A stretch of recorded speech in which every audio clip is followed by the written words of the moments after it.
मेरे प्यारे मित्रों नमस्कार। हम एक क्वेश्चन करने वाले हैं और उस क्वेश्चन के माध्यम से हमें कॉन्सेप्ट को समझेंगे। क्वेश्चन है कि at 25 degree centigrade and 90% relative humidity water evaporate from the surface of lake at the rate of 1 kg per metre cube per hour. ठीक, relative humidity that will leads to an evaporation rate of 30 kg per meter square per hour। ए जो है metre square है with other condition remaining same. ठीक, question में कहना चाह रहा है कि जब टेम्परेचर 25 डिग्री सेंटीग्रेड है और रिलेटिव ह्यूमिडिटी 90% है तो उस समय जो हमारा हीट ट्रांसफर रेट है 1 kg है और रिलेटिव ह्यूमिडिटी जब कह रहा है कि रेट अगर 3 kg हमें रिक्वायरमेंट हो तो उस समय रिलेटिव ह्यूमिडिटी कितनी चाहिए। देखिए, हम एक बात समझ लेंगे कि भाई हमारे पास ये नदी है, लेक है, झील है, इसमें भरा हुआ है पानी। ठीक, इसमें क्या भरा हुआ है? पानी भरा हुआ है और ऊपर से एयर की स्ट्रीम जा रही है, जो एयर स्ट्रीम है, रेड कलर से बना ये एयर स्ट्रीम। यहाँ से वाटर अगर एवापोरेट होगा तो एवापोरेट होकर कहाँ मिल जाएगा? इस एयर स्ट्रीम मिल जाएगा। एयर स्ट्रीम में ये जा तभी पाएगा जब एयर स्ट्रीम में इसकी रिक्वायरमेंट होगी। रिक्वायरमेंट से हमारा तात्पर्य है अगर किसी एयर की रिलेटिव ह्यूमिडिटी ज़्यादा है, इसका मतलब है कि उसमें पहले से ही पानी ज़्यादा अवेलेबल है। ठीक, यानी उसे और लेने की ज़रूरत ज़्यादा नहीं है। यानी उसमें अगर हमें ये वाटर एवापोरेट होगा तो उसमें मुश्किल से जा पाएगा, मतलब कम जा पाएगा, कम रेट से जा पाएगा। इसके विपरीत अगर किसी एयर की रिलेटिव ह्यूमिडिटी कम है, इसका मतलब उसमें पानी जो है उसके पर यूनिट वॉल्यूम में कम अवेलेबल है, वाटर वेपर कम अवेलेबल है। इसका मतलब वो अभी और ज़्यादा ले सकता है, तो इसका मतलब इसको उसमें एंटर करना आसान होगा, मतलब तेज़ी से एंटर करेगा। तो अगर रिलेटिव ह्यूमिडिटी बढ़ेगी तो वाटर टेक इन कैपेसिटी क्या होगी? वाटर या फिर H2 टेक इन कैपेसिटी बढ़ेगी। रिलेटिव ह्यूमिडिटी बढ़ेगी तो ये घटेगी। पहली बात, रिलेटिव ह्यूमिडिटी बढ़ेगी एयर की, किसकी? जब हम बात करना एयर की। अगर रिलेटिव ह्यूमिडिटी बढ़ेगी तो वाटर टेक इन कैपेसिटी घटेगी। इसका मतलब जो वाटर का एवापोरेटिंग रेट है, किसमें कितने kg कितने मीटर क्यूब एरिया से टाइम में कितना वाटर जा रहा है, वो उसकी अमाउंट क्या होगा? घट जाएगा। बस में इसको हम एक्चुअल अगर देखें तो होता क्या है, मान लेते हैं कि यह वाटर का इंटरफेस है, इसके नीचे क्या है? भरा हुआ है पानी। जैसा बनाया हुआ है, जैसा पानी है। ठीक, जो क्या है? जैसा पानी है और ऊपर जो है वो गैस है। तो अगर इस लेक के पानी का टेम्परेचर थोड़ा सा बढ़ेगा तो through evaporation, not vaporization, through evaporation कुछ मॉलिक्यूल की मोमेंट एनर्जी इतनी बढ़ जाएगी, कुछ मॉलिक्यूल की एनर्जी इतनी बढ़ जाएगी कि वो यहाँ से निकल के ऊपर जाने लगेंगे। पर वो जाएंगे तो बहुत आसानी से नहीं जा पाएंगे, उनके सामने कुछ रुकावट आएंगी। रुकावट का है, देखो इस इंटरफेस मतलब एक वाटर की सतह है, लेक की सतह है, इसके ऊपर और इसके नीचे दो रुकावट आएंगी। लिक्विड साइड में एक फिल्म बनेगी इस टाइप से। ठीक, लिक्विड साइड में फिल्म बनेगी, लिक्विड फिल्म जिसे कह सकते हैं। और ऊपर एयर साइड में फिल्म बनेगी जिसको हम एयर फिल्म कह सकते हैं।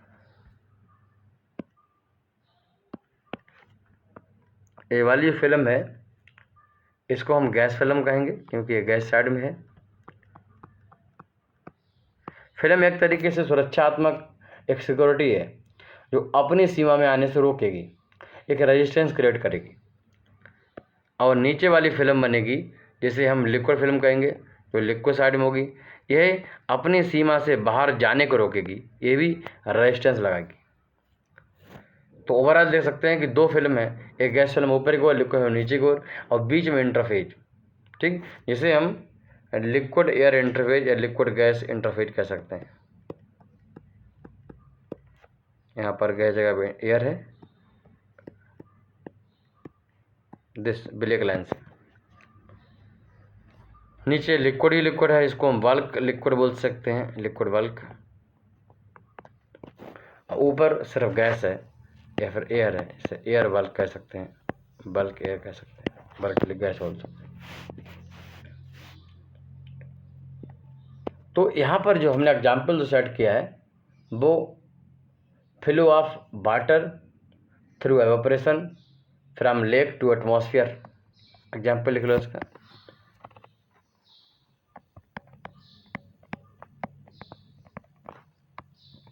ट्रांसफर ऑफ वाटर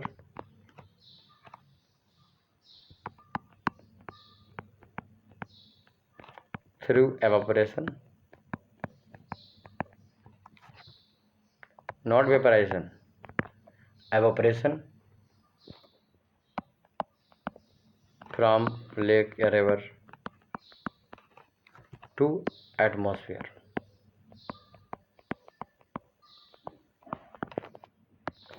इसका हमने एग्जाम्पल सेट किया है, राइट।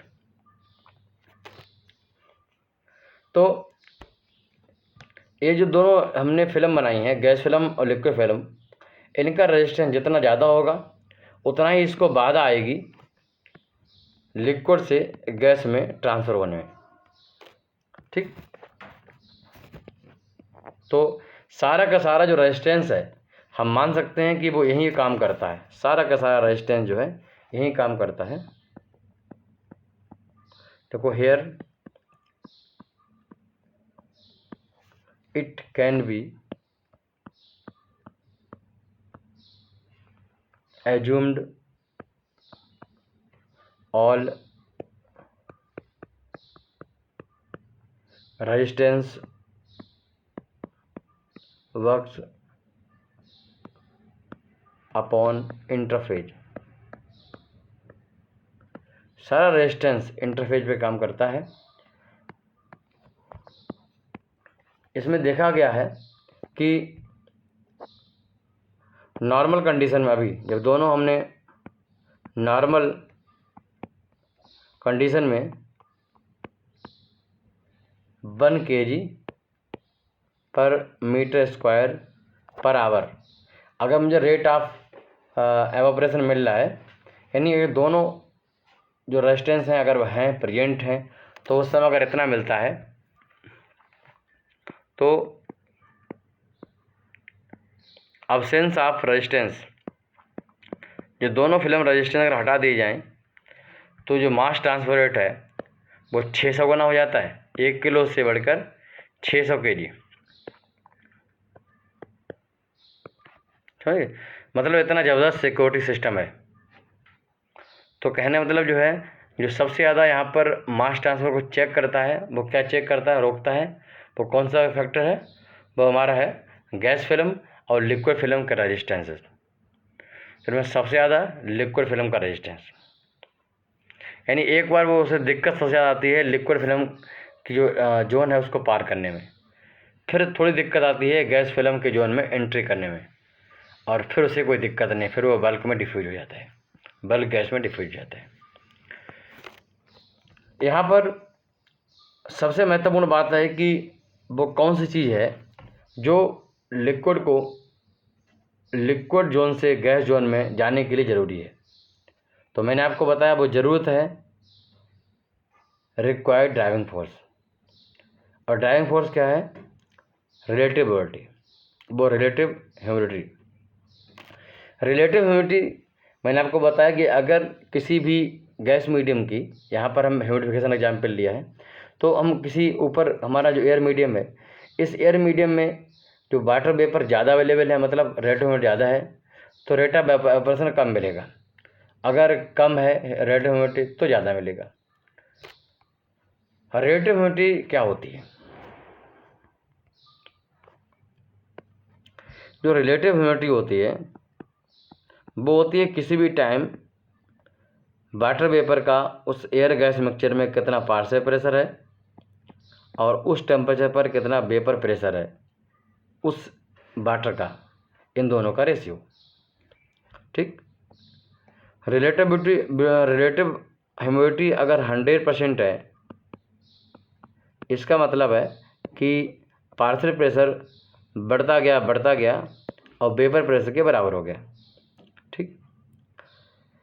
जैसे टेम्परेचर बढ़ेगा पार्शियल प्रेशर बढ़ेगा, क्योंकि टेम्परेचर बढ़ने पर जो अमाउंट ऑफ वेपर है वो उसमें बढ़ेगा मिक्सचर में, और जिसके बढ़ने से अंततः पार्शियल प्रेशर जो है वो बढ़ता हुआ एक इक्विलिब्रियम पार्शियल प्रेशर ऑब्टेन कर लेगा, जिसको हम वेपर प्रेशर कहते हैं।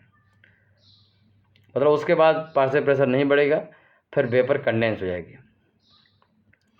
तो पार्शियल प्रेशर कहाँ तक बढ़ सकता है? वेपर प्रेशर तक बढ़ सकता है। तो इन दोनों का जो डिफरेंस है, इसकी वजह से ही एवापोरेशन होता है। एवापोरेशन हो रहा है क्योंकि पार्शियल प्रेशर अभी वेपर प्रेशर बराबर नहीं है। ये बढ़ता जाएगा, जैसे ही ये वेपर प्रेशर बराबर होगा, डिफरेंस जीरो होगा इनके बीच का, ऑटोमेटिक एवापोरेशन स्टॉप हो जाएगा। यानी जो रेट ऑफ एवापोरेशन है वो इनके डिफरेंस पर डिपेंड करता है।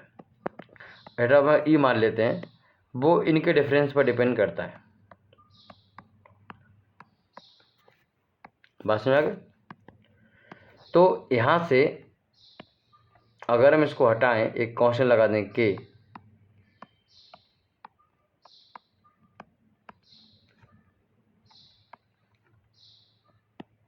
ई,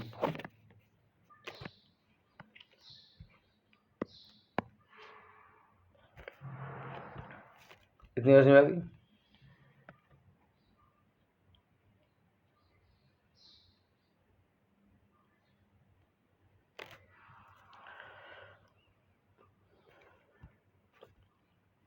हमने यहाँ पर टेम्परेचर जो है पूरे सिस्टम में कांस्टेंट रखा है, क्योंकि टेम्परेचर कांस्टेंट रखेंगे तभी दोनों केसेस के लिए जो वेपर प्रेशर है वो सेम होगा।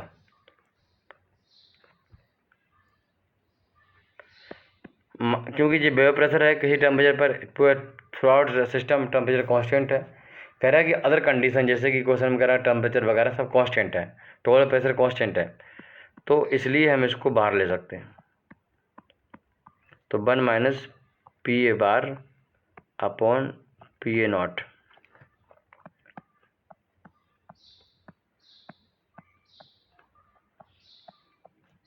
One minus relative humidity, percentage relative humidity. Clear होगी बात? समझ गए?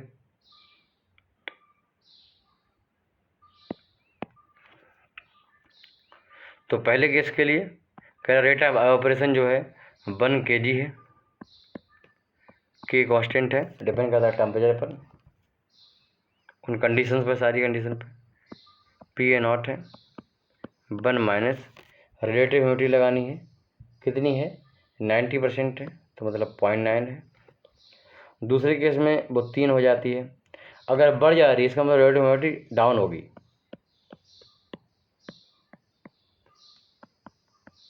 मुझे पता नहीं, मान लेता हूँ x है। दोनों इक्वेशन को डिवाइड करेंगे, इक्वेशन 1 को इक्वेशन 2 से क्या करेंगे? डिवाइड करेंगे, तो 1/3 होगा। दोनों तरफ PA नॉट सेम है, क्योंकि ये टेम्परेचर कांस्टेंट है, उस टेम्परेचर पर 25 सेंटीग्रेड जो भी उनका वेपर प्रेशर होगा वो कांस्टेंट होगा। प्योर कंपोनेंट का निकालते हैं।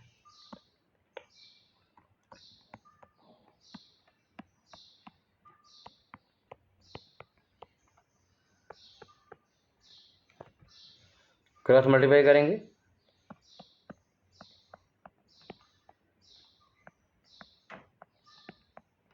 0.7 का मतलब है रिलेटिव ह्यूमिडिटी जो है वो 70% है।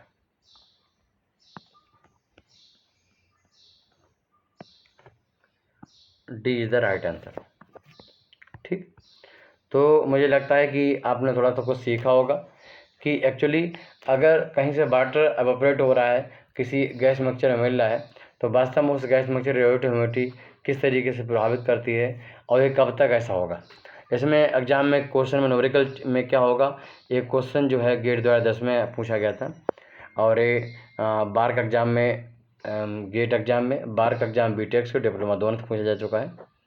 तो इसमें जो है हम आपसे यही कहेंगे कि कॉन्सेप्ट समझिए कि अगर कहीं किसी लिक्विड वेपर में कन्वर्ट हो रहा है, वेपर में ट्रांसफ़र हो रहा है, गैस में ट्रांसफ़र हो रहा है, तो फिर वो कैसे हैंडल करोगे आप।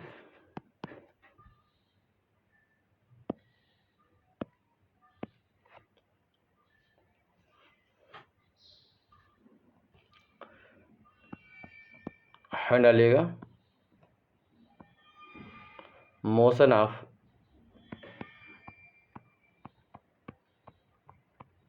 वन पार्टिकल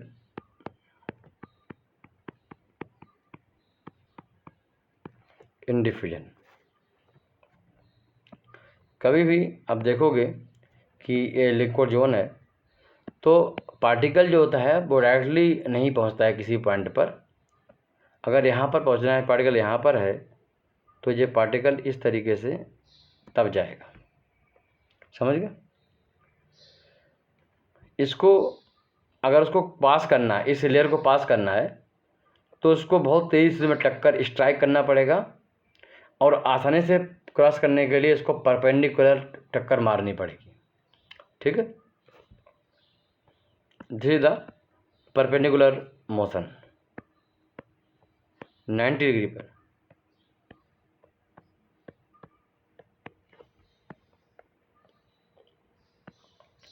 तो बढ़ के पहले यहाँ था, यहाँ से यहाँ गया, यहाँ से यहाँ गया, यहाँ गया, यहाँ से यहाँ गया, इस तरीके से होता हुआ, तो ये कई रास्ते इसने तय किए।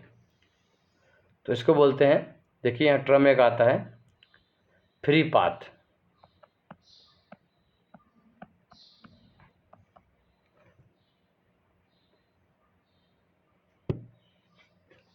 जो फ्री पाथ है इसका, वो देखो, लिखो डिस्टेंस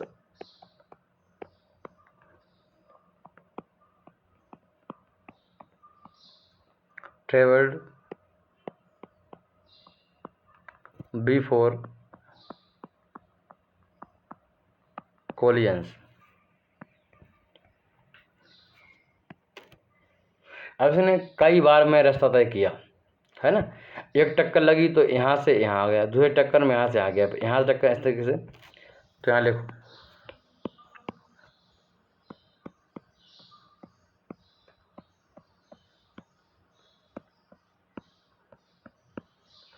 मीन फ्री पाथ बराबर टोटल डिस्टेंस जिसने यहाँ ट्रेवल किया, टोटल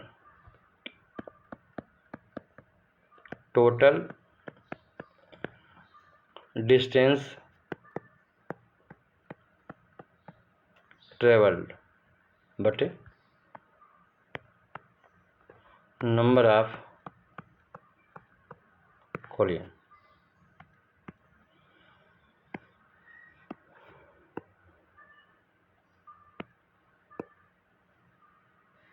ठीक, इसका मतलब है कि एवरेज हम कह सकते हैं कि एक कोलिजन होने में, एक बार टकराने में कितना एवरेज डिस्टेंस ट्रेवल की है, उसको मीन फ्री पाथ कहते हैं।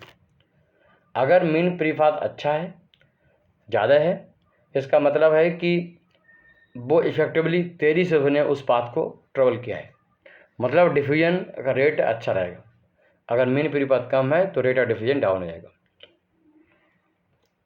तो हम बात करें कि फेवरेबल कंडीशन कौन कौन सी डिफ्यूजन के लिए, तो लिखिएगा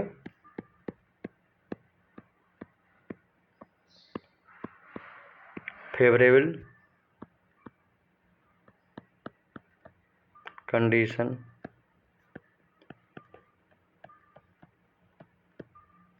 फॉर डिफ्यूजन हाई टेम्परेचर, पहला लो प्रेशर। इनको तेज़ी से मूवमेंट करने के लिए इनको फ्री करना पड़ेगा, मतलब प्रेशराइज ज़्यादा नहीं करना है, इनको कम प्रेशर इनमें रखना है। बात समझ गए? इनको मुझे प्रेशराइज नहीं करना है, लो प्रेशर होना चाहिए और टेम्परेचर ज़्यादा होना चाहिए। टेम्परेचर ज़्यादा होगा तो पार्टिकल की जो काइनेटिक एनर्जी है वो बढ़ जाएगी और इजीली वो वन पॉइंट दूसरे पॉइंट पर इजीली वो ट्रांसफर हो पाएगा। ये था आज का लेक्चर। नेक्स्ट लेक्चर में हम लोग बात करेंगे कितने प्रकार के टर्म हैं जो कि डिफ्यूजन में हम लोग पढ़ेंगे कि वेलोसिटी ऑफ डिफ्यूजन क्या है, मोलर ट्रांसफर रेट क्या है, मोलर फ्लक्स क्या है, कंसंट्रेशन या फिर मोलर डेंसिटी क्या है और कंसंट्रेशन ग्रेडियंट क्या है। फिर मिलते हैं, नमस्कार। हमारे वीडियो को अगर यूट्यूब पर देख रहे हैं सब्सक्राइब करिए, हमारे चैनल को शेयर करिए। अब पूरा वीडियो देखने के लिए, सारे लेक्चर देखने के लिए हम 10 सेवेट केमिकल इंजीनियरिंग पढ़ा चुके हैं, तो आप उनके लिए, और ओपी गुप्ता पढ़ा चुके हैं पूरी 10 सेवेट का, तो उन सब के लिए आप हमारा एप्लीकेशन जाइए, केमिकल गुरु एप्लीकेशन डाउनलोड करिए प्ले स्टोर से और वहाँ सेवेट परचेज करिए। नमस्कार।